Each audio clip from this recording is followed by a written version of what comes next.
Assalamu alaikum all, welcome to the channel.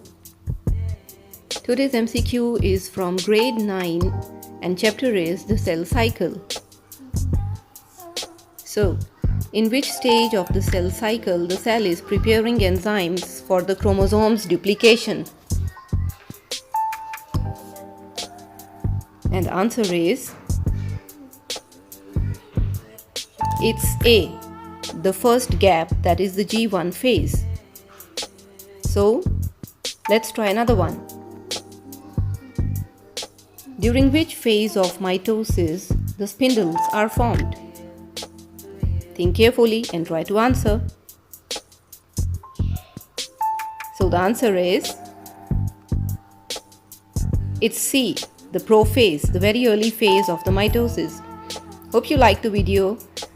Do let me know which other MCQ answers would you like to know from me. Thanks for watching. Don't forget to like, share and subscribe to my channel for more videos.